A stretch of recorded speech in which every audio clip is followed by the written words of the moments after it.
대림절 세 번째 주일입니다. 주님 안에 있는 아름다운 소식을 전하는 주한 아름다운 교회 대림절 세 번째 주일 말씀입니다. 누가복음 15장 11절로 24절을 본문으로 아버지께로 돌아가니라 하는 제목으로 하나님의 말씀을 함께 나누기를 바랍니다. 삶을 돌이키기만 하면 살 수 있는 길이 있는데, 그리고 영원한 생명을 누릴 수 있는, 또 얻을 수 있는 기회가 있는데 돌이키지 않아서 그 기회를 잃어버린 사람이 있습니다. 예수님은 이 땅에 오셔서 제자들을 부르셨습니다. 12명의 제자들을 세우셨죠. 그들을 사랑하셨습니다. 말씀으로만 사랑하는 것이 아니라 사랑의 모범을 또한 보여주셨습니다. 수많은 사람의 생명을 고치기도 했고 죽은 사람을 살리기도 했습니다. 질병도 생명도 예수님께 속한 것이라는 것을 알려주셨습니다. 그런 예수님께 제자로 부름을 받았다고 하는 것은 특권 중의 특권이었습니다. 하나님의 엄청난 은혜였고 사랑이었습니다. 그 중에서 주님의 특별한 신임을 받은 사람이 있었습니다. 주님은 이제 순환을 예고하셨고 곧 십자가에서 돌아가셔야 될 것을 알고 계셨습니다. 그래서 마지막 6월절을 지나시며 성찬예를 제정해 주십니다. 성찬예를 제정하시기 전에 먼저 섬김의 모범을 보십니다. 당시에 종들이나 하던 발을 씻어주는 행위를 제자들을 대상으로 하십니다. 베드로가 주님 절대로 저는 씻기실 수 없습니다 라고 말합니다. 그런데 주님이 말씀하시죠. 내가 만약 네 발을 씻지 않으면 너와 내가 상관이 없다. 그 말에 베드로는 주님 발뿐만 아니라 머리도 씻겨주옵소서 라고 합니다. 주님이 말씀하시죠. 이미 목욕한 사람은 발만 씻으면 되느니라. 너희가 다 깨끗하나 너희가 깨끗하지만 다는 아니니라. 이렇게 말씀하시죠. 다는 아니니라. 그 다는 아니라 할 때 12 중에 한 사람은 깨끗하지 않다는 암시였습니다. 다른 제자들은 그가 누구인지 알지 못하지만 그 당사자인 사람은 알 수 있었을 것입니다. 그런데 그가 돌이키지 않습니다. 이미 사탄이 그의 마음속에 예수를 팔려는 생각을 집어넣었기 때문입니다. 그래서 주님이 구약 성경의 예를 들어서 말씀하십니다. 나와 함께 떡을 먹던 자가 내게 발꿈치를 들었다. 이런 얘기를 하십니다. 그러면서 요한복음 13장 21절을 보면 예수께서 이 말씀을 하시고 설교 1번입니다. 심령이 괴로워 증언하여 이르시되 같이 읽죠. 내가 진실로 진실로 너희에게 이르노니 너희 중 하나가 나를 팔리라 하시니 이렇게 직접적으로까지 말씀하셨습니다. 암시하시고 구약의 말씀을 들어서 또 말씀해 주시고 그 다음에는 직접적으로 이렇게 말씀하셨습니다. 내가 진실로 진실로 너희에게 이르노니 이렇게 두 번 말씀하실 때는 굉장히 강조하시고 확실히 그렇다는 것이죠. 너희 중 하나가 나를 팔리라. 다른 제자들은 누구인지 몰라도 그 당사자인 사람은 분명히 알 수 있었습니다. 그런데도 그가 돌이키지 않습니다. 요한복음 13장 26절입니다. 예수께서 대답하시되 내가 떡 한 조각을 적셔다 주는 자가 그니라 하시고, 이것은 가장 사랑하는 제자, 예수님의 품 안에 안겨있는 그 제자가 주님께 주여 누구입니까? 하고 물었기 때문입니다. 물론 묻기 전에 베드로가 고갯짓으로 요한에게 주님께 물어보세요 하고 말하자면 사인을 준 거죠. 좀 주님께 물어보세요. 가까이 계시니까 주님께 그가 누구인지 물어봐 주세요. 그래서 물었더니 주님이 내가 떡 한 조각을 적셔다 주는 자가 그니라 하면서 떡을 떼시고 그 떡을 초나 이런 것에 찍어서 건네주죠. 곧 한 조각을 적셔서 누구에게 줍니까? 가룟 시몬의 아들 유다에게 주셨습니다. 그럼 이렇게 말씀하고 주셨으면 알지요. 유다가 알지요. 다른 사람은 또 모른다고 할지라도 유다는 압니다. 그런데 유다가 돌이키지 않습니다. 13장 27절입니다. 조각을 받은 후 곧 사탄이 그 속에 들어갔습니다. 요한복음 13장 2절에서는 사탄이 유다의 마음에 예수를 팔려는 생각을 집어넣었으나 떡 조각을 적셔서 가룟 유다에게 주고 유다가 그 조각을 받았을 때 그래도 돌이키지 않자 사탄이 유다 속에 들어가 버렸습니다. 그리고 나서 예수님이 말씀하십니다. 네가 하는 일을 속히 하라 하시니 유다가 일어나서 밖으로 나아갑니다. 벌써 짜두었죠. 대제사장의 종들에게, 그 군인들에게 내가 예수를 너희에게 넘기면 얼마를 주려느냐 약속이 되어 있었죠. 그 일을 하러 나갑니다. 제자들은 그가 돈꾀를 맡았죠. 예수님의 그 제자들의 행렬 12명이 다니는 데 있어서 돈꾀를 맡은 사람이에요. 재정을 맡은 사람이 유다였습니다. 그러니까 예수님으로부터 제자들 가운데서도 엄청난 신뢰와 사랑을 받았던 사람이었습니다. 그런데 그가 끝까지 돌이키지 않았습니다. 이렇게 끝까지 돌이키지 않고 밖으로 나갔을 때 다른 제자들은 무슨 예수님이 시키신 일이 있어서 나가는가 보다 생각했지만 성경은 말합니다. 유다가 밖으로 나갔더니 곧 밤이더라 하는 말이에요. 완전히 어둠 속으로 들어가 버리고 만 것입니다. 유다는 결국 어떻게 됐습니까? 마태복음에 의하면 유다는 예수님이 돌아가시 붙잡히고 체포가 되죠. 체포가 되고 고난을 당하시고 십자가에 못 박혀 돌아가시는 장면을 봤습니다. 그때도 돌이킬 수 있지요. 그때도 돌이킬 수 있습니다. 내가 잘못했습니다.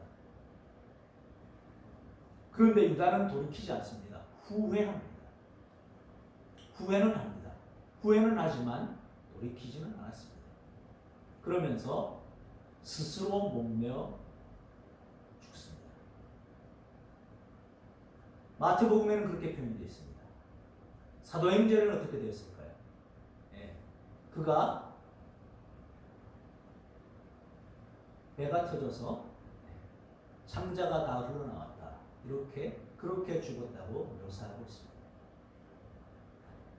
우리는 짐작할 수 있죠. 목매어 죽었는데 아마 떨어져서 누가 잘랐는지 그렇게 돼서 창자가 다 밖으로 나와서 죽었구나. 성경은 왜 이렇게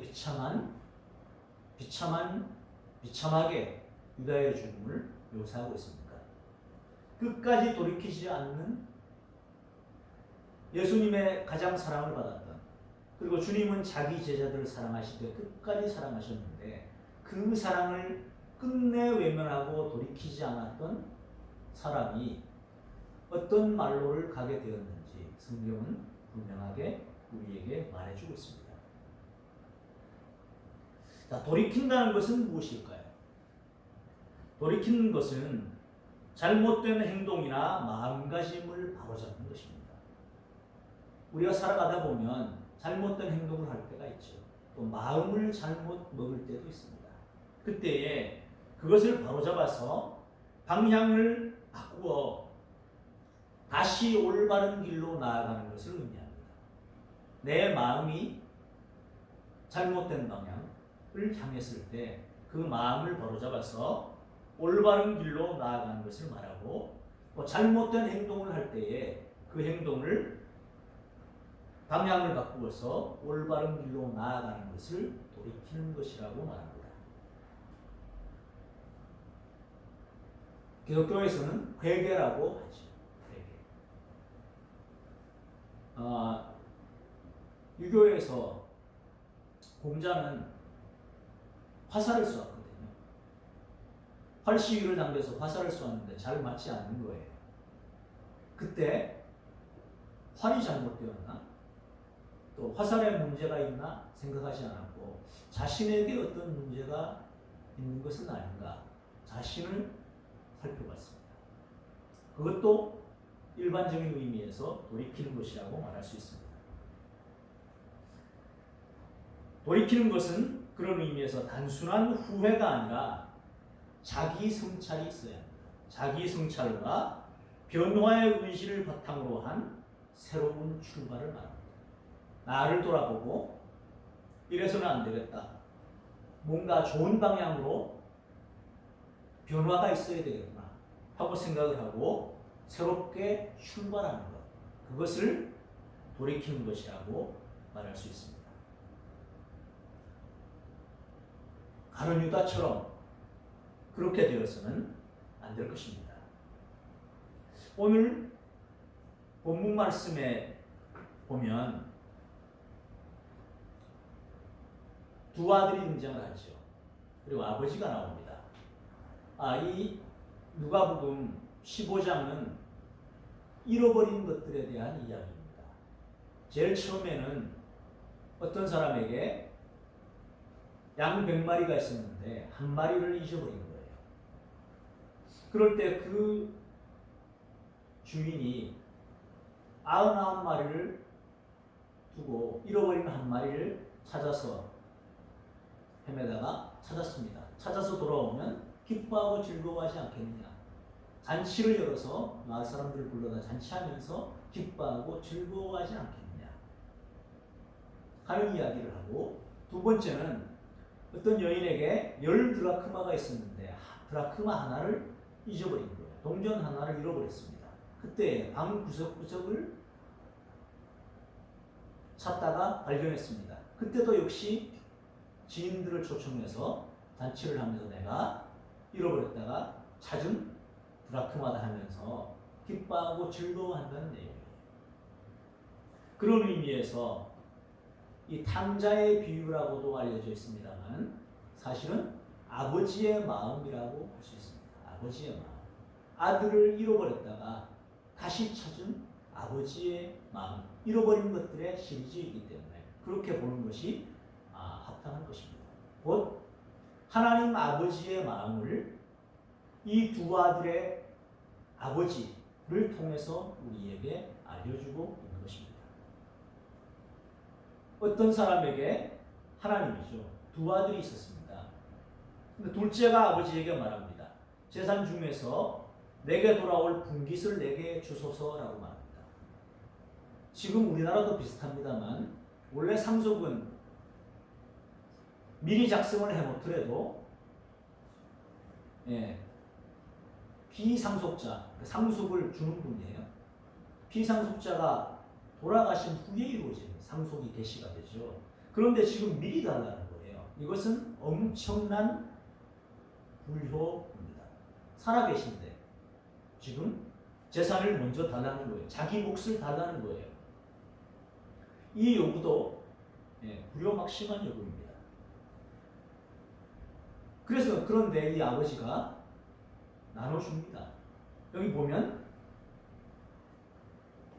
아버지가 그 살림을 각각 나눠줬습니다. 그러니까 어때요? 둘째 아들이 요구했는데 큰 아들에게도 나눠준 거예요. 각각 나눠줬습니다. 다 나눠준 겁니다. 며칠이 안 되어서 둘째 아들이 재물을 다 모아가지고 어떻게 팔든 뭐 정리를 하든 다 해서 모아가지고 먼 나라로 갑니다. 이 나라도 떠났습니다.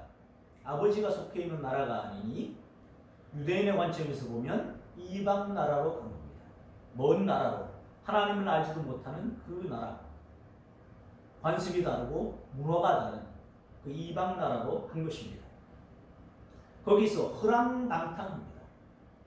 나중에 형의 표현에 의하면 살림을 창녀들과 함께 삼켜버렸습니다. 그렇게 허랑방탕한 겁니다. 이방 여인과 함께, 창기들과 함께 허랑방탕하게 그 재물을 다 낭비했습니다. 점점 줄어가지요. 다 없어져 버렸습니다. 그 후에 그 나라에 크게 흉년이 들었습니다. 재산이 있을 때는 좋았지요. 재산이 있을 때는 그 재산을 보고 사람들이 붙죠. 그 재산을 보고 간이라도 쓸개라도 빼줄 것처럼 입에 혀처럼 굴던 그 여인들이 이제 다 재물이 다 없어져 버리자 어떻게 합니까? 쳐버리죠. 있을 때는 좋았지만 다 없앤 후 그 나라에 크게 흉년까지 들었습니다. 궁핍하게 됐습니다.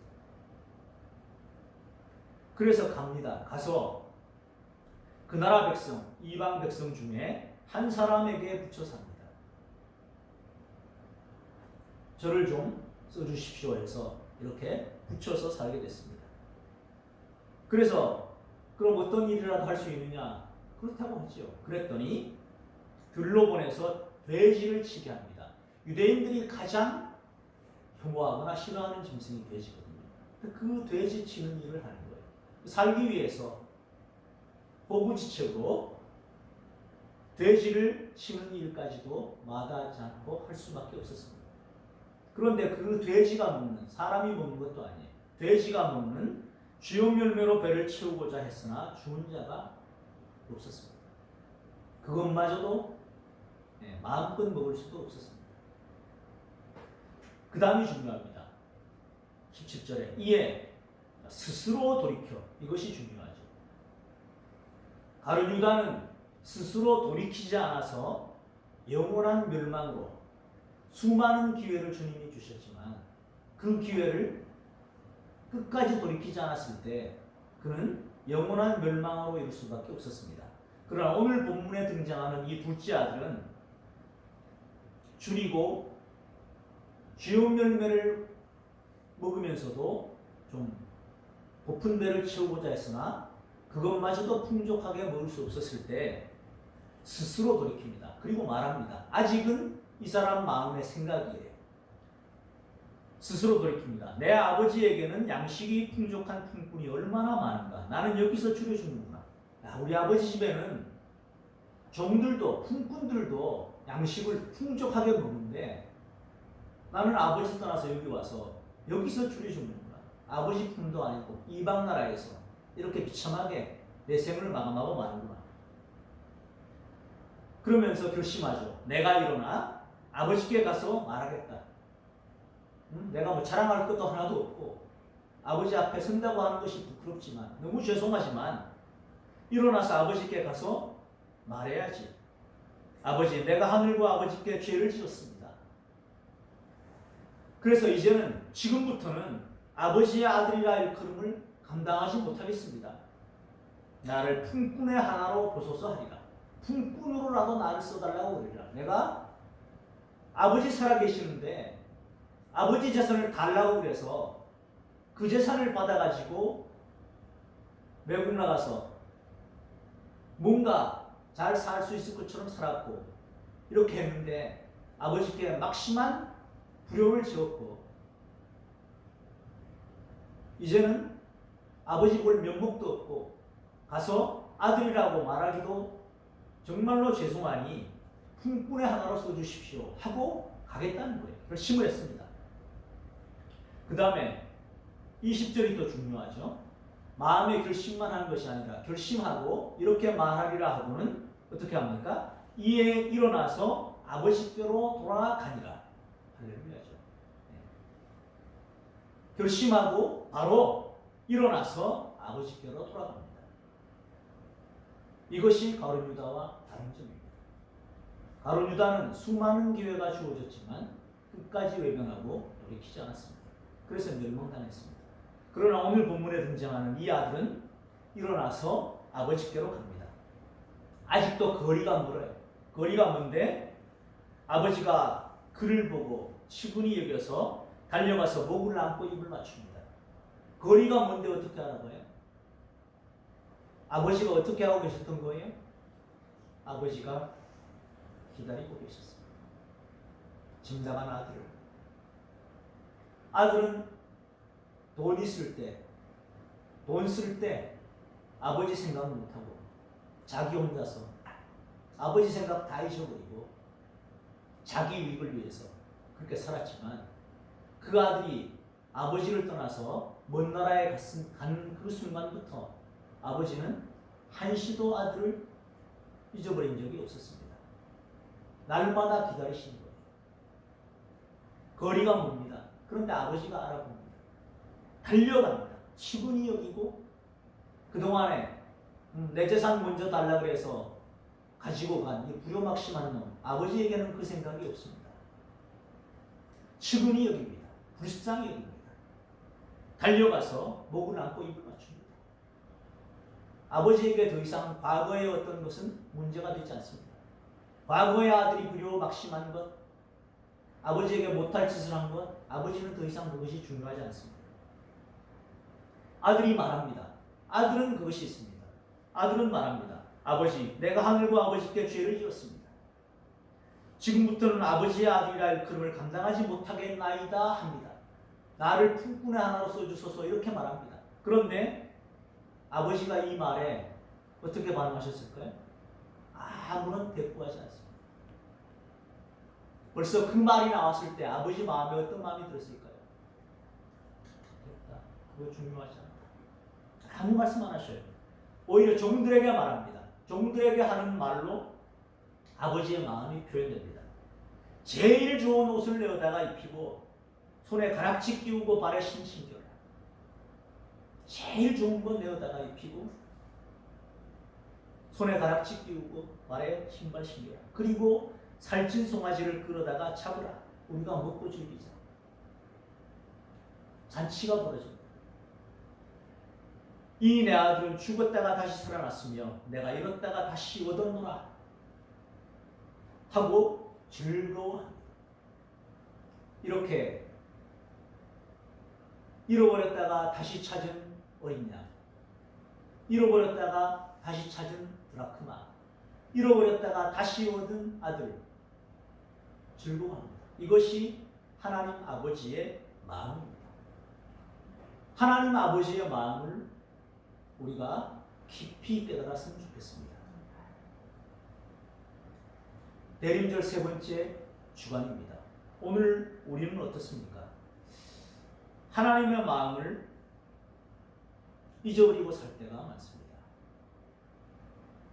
하나님의 마음보다 우리 삶에 내 마음이 더 중요하고 내 생각이 더 중요한 때가 많았습니다. 마치 선악을 알게 하는 나무의 열매를 먹지 말라. 먹는 날에는 내가 정녕 죽으리라 말했는데도 사탄의 말을 듣고 또 스스로 하나님처럼 되고자 해서 그 먹지 말라 하신 금하신 그 열매를 따먹었던 아담처럼 우리가 우리에게 하나님이 되어 있는 것은 아닌지, 그러다 보니 우리 힘으로 무엇인가를 해보려고 하는데 그것들이 잘 될 때도 있지만 잘 되지 않을 때도 있죠. 잘 되면 잘 되어서 곤란해지고 안 되면 안 되어서 또 힘들어지죠. 그런데 하나님은 우리를 향하여 돌이키기를 원하십니다. 안 믿는 사람도 물론 하나님께로 돌이켜야죠. 하지만 믿는 우리들에게도 우리의 마음이 언제나 하나님을 지향하고 있지 않았기 때문에 하나님은 우리의 마음이 하나님을 지향하기를 원합니다. 그리고 우리의 행동이 하나님의 말씀에서 벗어나 조금이라도 빗나간 방향으로 가고 있었다면 그 행동을 하나님은 돌이키시기를 원합니다. 과거에 우리가 잘못한 것이 많죠. 우리 양심은 둘째 아들처럼 이제는 하나님을 내가 이런 모습으로 하나님이 그 전에 얼마나 큰 사랑을 베풀어 주셨는데 내가 그 사랑의 보답이 아니라 오히려 배반하고 내가 떠났었는데 내 마음도 그랬었는데 내가 이런 모습으로 어떻게 돌이키겠는가? 그건 사람의 마음이에요. 그건 둘째 아들의 마음이에요. 하나님은 어떠세요? 그런 거 아무 관련이 없으세요. 하나님은 상관하지 않으셔요. 거리가 먼데도 치근히 여깁니다. 달려가서 안아주십니다. 입 맞춥니다. 가장 좋은 옷을 입히고 가락지 끼우고 발에 신신겨 주십니다. 그리고 송아지를 잡아서 잔치를 베풀어 주십니다. 우리가 돌이키기만 하면 하나님은 그 품에 안아주십니다. 제 동창들 여럿 만나봤는데요. 자기의 모든 것을 알고 계신 하나님이 불편하게 느껴지는 거예요. 그들도 양심이 있죠. 잘못한 것이 있죠. 이런 상태로 받아주실까? 아마 못 받아줄 것 같은 마음이 있는 거예요. 믿음이 없다고. 하나님이 어떤 분이신지 모르다. 하나님은 그런 분이 돌아왔을 때 두 팔 벌려 안아주십니다. 모든 것 품어주십니다. 하나님은 그런 분이십니다. 그래서 아버지께로 돌이켜야 합니다. 우리의 마음은 어떻습니까? 여러분의 마음은 어떠십니까? 우리의 마음이나 행동이 하나님 중심보다는 내 중심으로, 다른 것 중심으로 향할 때가 많았죠. 행동도 그렇죠. 지나가는 것을 보면서 이제 어떻게 해야 될 것인가 생각해 보기를 원합니다. 오늘 이 아들은 스스로 돌이켰습니다. 공궁이 오자 스스로 돌이켜 하나님 앞에 나아갔습니다. 그것이 살 길입니다. 하나님을 찾으라, 그리하면 살리라.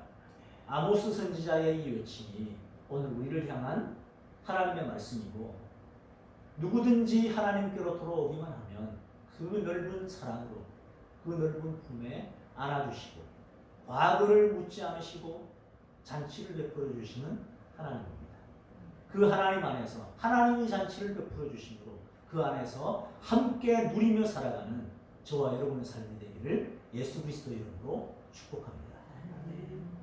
우리 잠깐만 좀 묵상하며 나아가겠습니다.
아버지 감사합니다. 우리의 마음이, 우리의 생각이, 우리의 행동이 하나님을 벗어나 잘못된 방향으로 갈 때가 많았음을 고백합니다. 이제 우리의 마음이, 생각이, 우리의 발걸음이 하나님을 지향하는 삶으로 변화되기를 원합니다. 주님께로 돌이키기를 원합니다. 결심하게 하시고 즉각 행동하고 하나님이 베푸신 잔치자리에 참여하고 함께 누리는 은혜와 복을 더하여 주시옵소서. 감사드리며 예수님 이름으로 기도 올리옵나이다. 아멘. 534장 찬송하십니다.